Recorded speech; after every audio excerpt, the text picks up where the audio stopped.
Oh, hello, you're back. It's nice to see you again. Let's continue where we left off. For foliage, my number one place to go is Botaniq. And let's go into shrubs. So let's bring in a shrub, copy it over, put it there, make it smaller, turn around.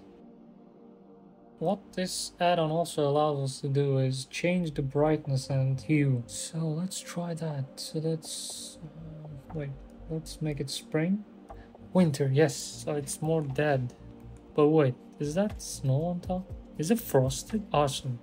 That's it, what I was searching for. So it's a bit more dead, it doesn't pop as much. So with this giant one, I like placing this behind. This gives the illusion of continuation. So it's like more stuff are going on there, right? Yeah, of course. And let's spawn a tree from here. Let's bring in a tree, one of the tall ones, one of the tall trees. Let me see. One of these. Let's bring in this one. That's a giant tree. Look at how much life it provides. Now it looks like there's a forest there. We can have one more there. Well, not one of the tall ones, but one of the short trees maybe. That's the one. That's gonna make this part feel a lot more alive. It's like that. And then let's put one that's closer. It's covering that part up, right? Even the shadows of it makes it more lively. And let's add more shrubs. That's looking really pretty. That's looking a lot better. Let's bring in some grass. I'll hide the Botaniq, and we may need to weight paint a little. Between the stairs, that could be a nice touch. I can see some wild grass growing on there. And from the Botaniq app again, I will choose dry A. Okay, that makes it grow everywhere. Which actually, it's gonna look pretty good. Not realistic, but it's pretty... oh wow, that's actually kind of realistic too. That's really nice. Let's try the weight painted mode from Vertex Paint. Let's choose group. That's also good. That's also good. You see? Let's bring it down. Maybe some grass on top of here as well. Here, let's choose our group again. So it was upside down. If your faces are flipped the wrong side up, if you press Alt-N in edit mode, select everything, Alt-N, and then press flip, and that is going to fix that issue. And now the grass is oriented the right side up too much. Let's bring it down. So you see the realistic ground. So what's going on with the ground there? Oh, when you use this add-on, it adds a material, which I didn't want. Yeah, it's on me. I had to press, when you choose this, you have to uncheck include base material. You know what though? That base material was kinda nice. Use it again. That can actually work, kinda. Not bad. Okay, now with grass and all that beautiful shrubbery, let's try one more time.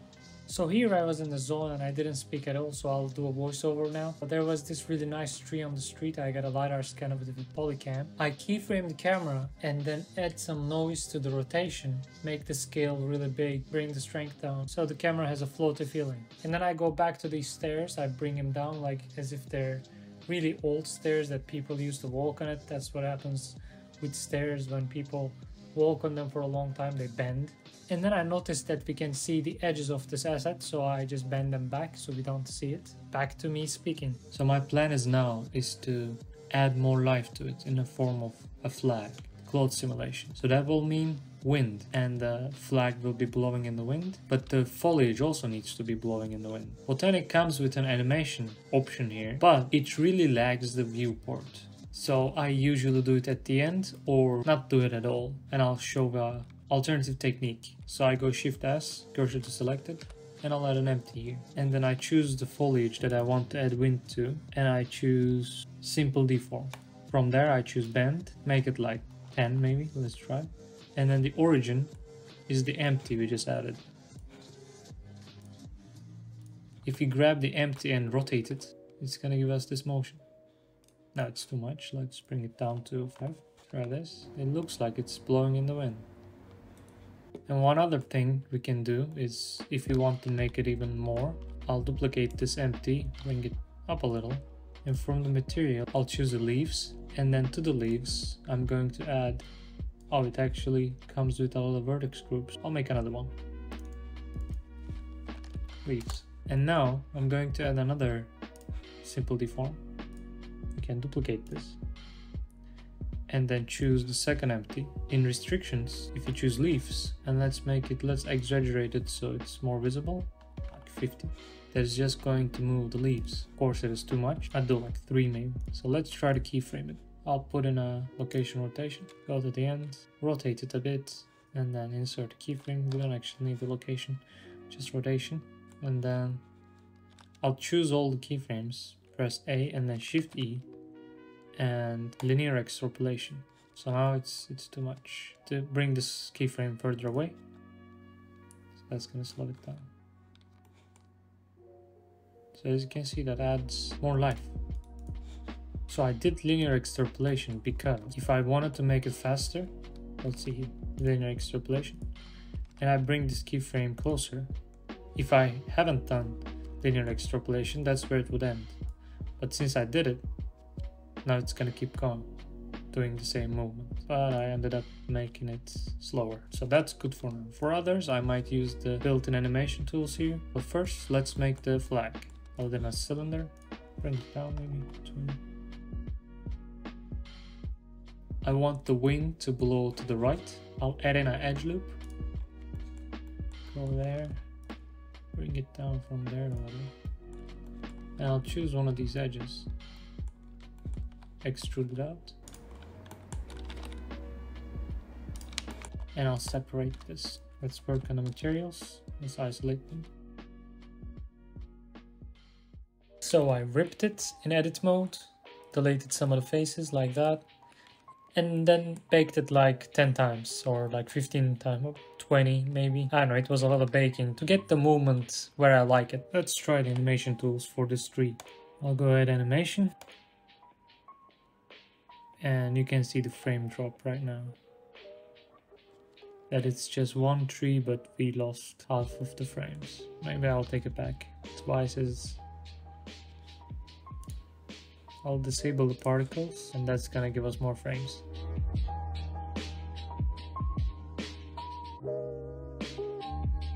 As you can see, we lost all the frames again, like 10 frames. But if I delete the wind, we take them back. And since this is baked, we don't need the wind anyways. I think this has a lot more life now. And the last thing I want to do is add a character here. Either a 3D scan or a video footage of me. So I tried it before. So I tried putting myself in there. I recorded this in my room. Rotoscoped it in After Effects and brought a image sequence in, but the lighting wasn't enough and it's not correct. It's like more white or blue here. It should be warmer. So I'll try recording this again, or I'll try bringing in a 3D scan of me. So for now, I'll disable that and get a test render of this, and we will see how it looks with all the animations of the trees and move on from there. So for the 3D scan of me, we went outside and my friend got a 3D scan of me using Polycam. If you'd like to learn about photo scanning, there's a great video by Peter Franz. I'd recommend it.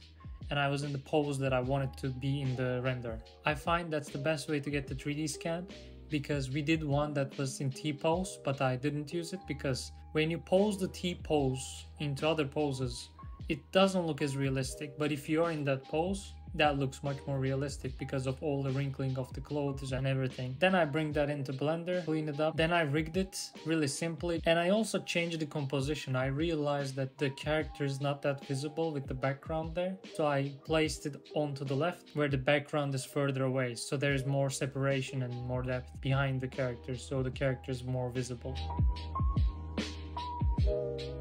I've done a few things here. I added a new camera angle to show the flag, and then from there added another camera that shows a closer view of this. And I marked them in the timeline so they switch automatically. What I used to do is just render one of the camera angles and then go back to the beginning, render the second one, and then go back to the beginning, render the third one. But this is much faster and more convenient because you can render them all at once. Here's how you mark it. You go to the camera, choose the camera angle you want. By clicking on the green camera icon there, if you press Ctrl B while your mouse is hovering over the timeline, like there, if I press Ctrl B, that's gonna mark it there. Now it's gonna switch there.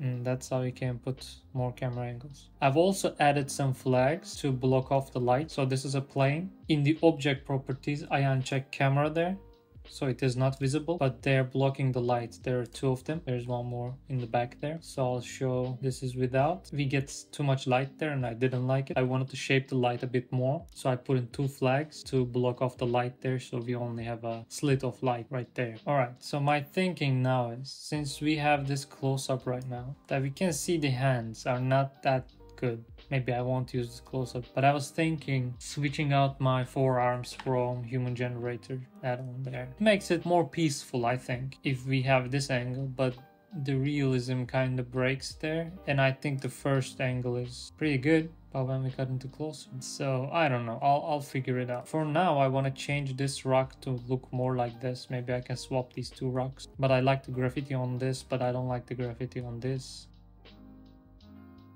I think it's really good, but it is too red. So what I'll do is I'll use this bit, but I'll change the hue. Let's try that. In here, this is the image with the graffiti. So I'll go in here in hue, saturation. Let's try changing the hue.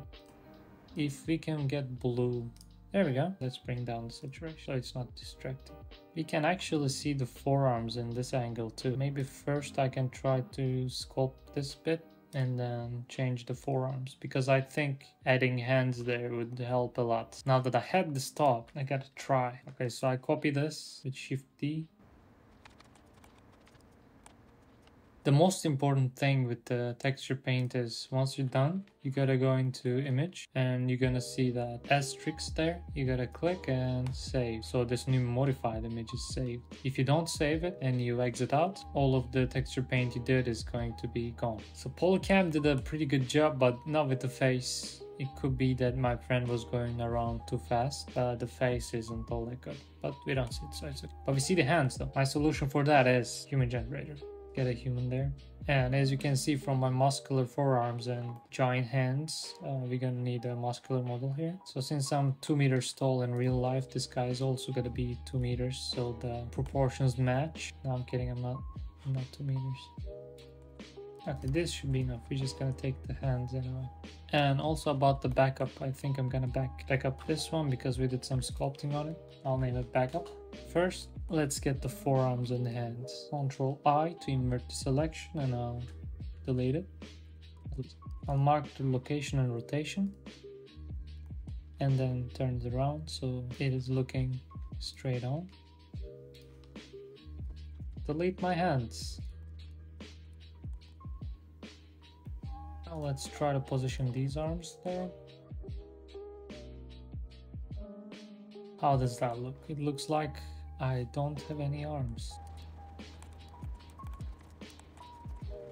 Another thing I did with this fire is in shader editor. So I made a node group like that. I'm gonna explain what it is.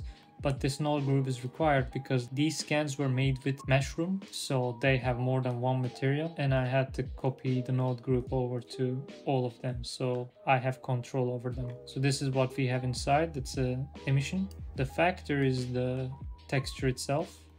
So this is the texture image that goes into the factor, and then we have a color ramp that is deciding how much of the original texture is mixed using the image. So by mixing it with an emission, I can make it look like they're burning. And one last thing with the fire, I added a point lamp here, keyframed the power, and then again added a noise modifier from the modifiers here. In graph editor, if you press N, this menu comes up, and then you choose modifiers, and I added the noise there. I adjusted the scale and the strength, so it is not static, bouncing up and down. So it looks like fire. And without this light there, hide the lamp, you can see we lose all that nice warm light that makes it nice and cozy. Technically, the arms make sense because I have fingers now, and I did not have fingers before. So in that sense, they make sense. But are they too long? Are they? I don't know.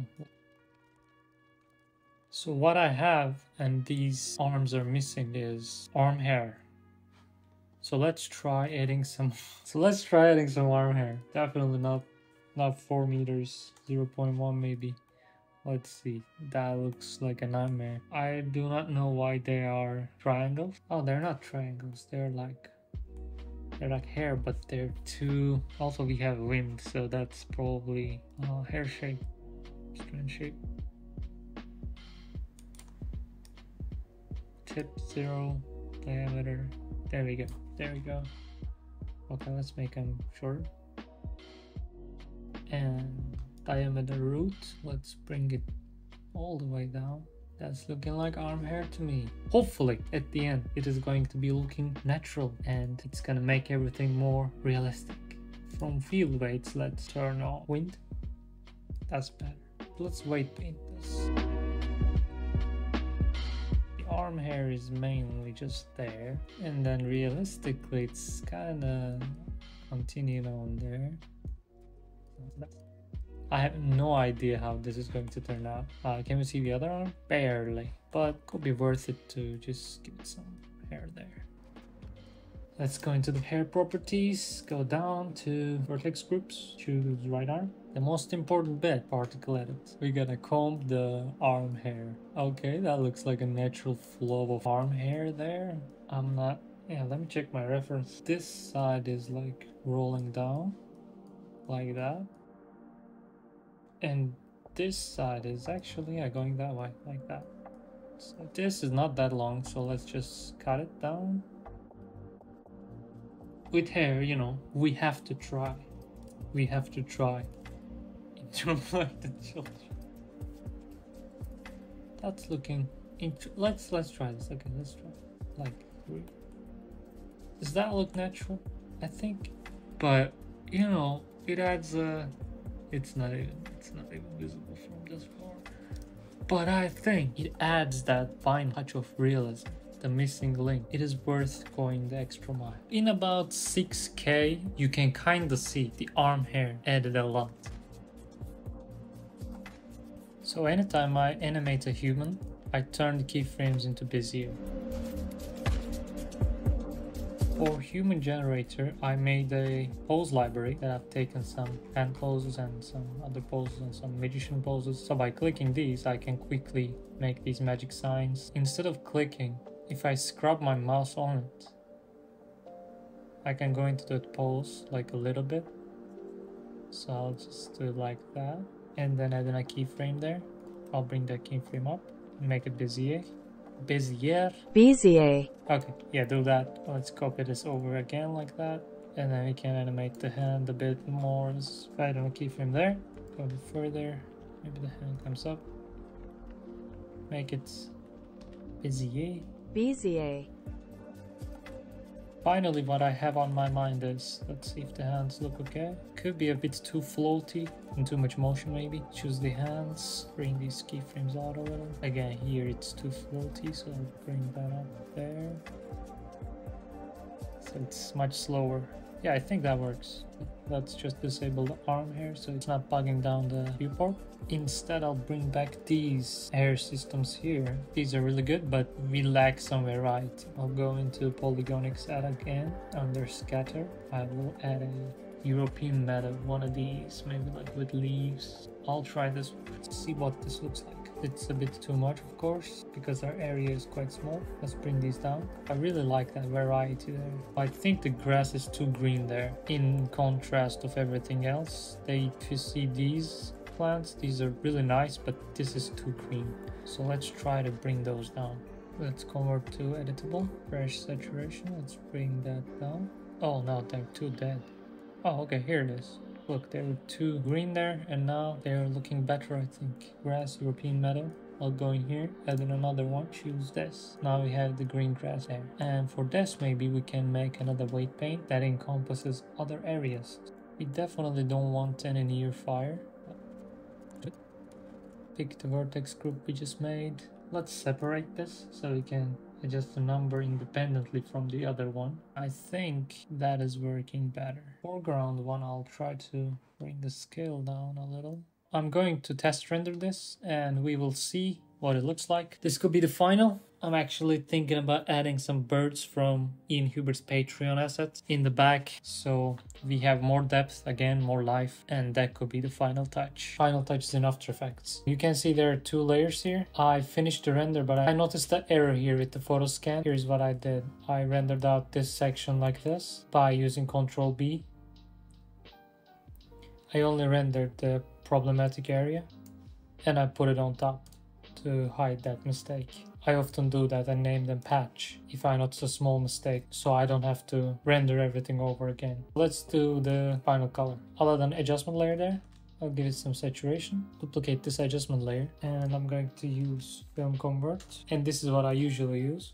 Now it's a bit too intense, so I will bring down the transparency here to like 25 maybe, and then you can see it's doing a little, but I think it helps. I'll duplicate the adjustment layer again on top, delete this, and let's name our layers. So what I like to do is add a optical glow on top. This is Red Giant's optical glow. I'll just put in like 1 or 2. It makes it smooth and nice. Other place that I want to add glow is the fire. So I'm going to make a mask here just around the fire for this secondary glow. And I'm going to bump it up a little so you can see, feather it. And you can see the difference that this makes. I'm going to put a keyframe there, move forward 1 keyframe and bring it down to 0 so we don't see it for this, and there it goes.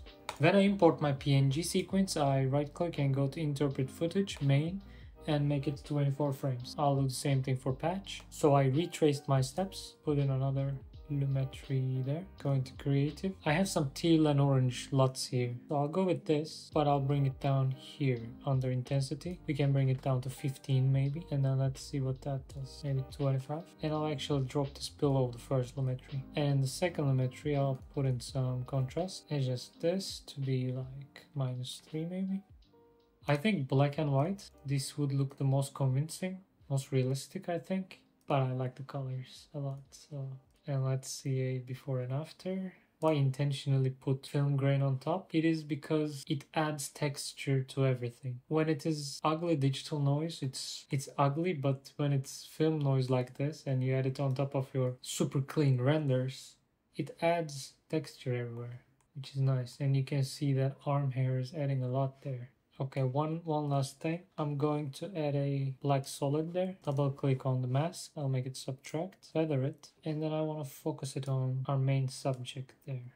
Try doing it too much and go back from there. I think this still works. 25. Let's bring up the feather. No, I think for this I want the whole frame to be seen. The focus is already there.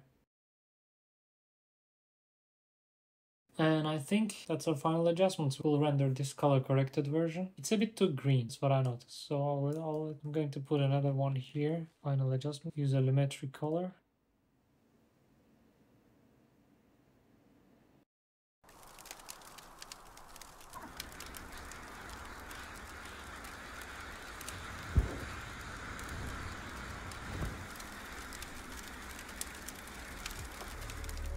And congratulations, you made it to the end.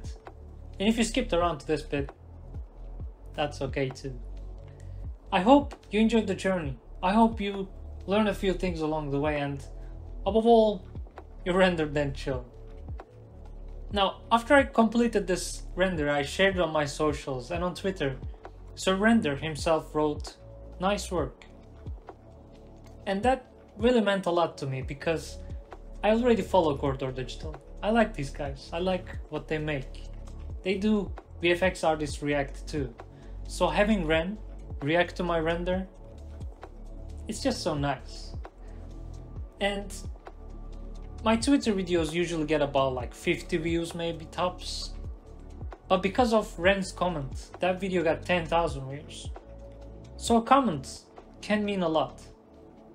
So leave a comment under this video. Let me know of what you thought about this render and chill session. What can be improved, or just your thoughts in general. What you felt about it. Because your comment can mean a lot to me. Thank you for watching, and I hope to see you in the next one. Take care of yourself till then.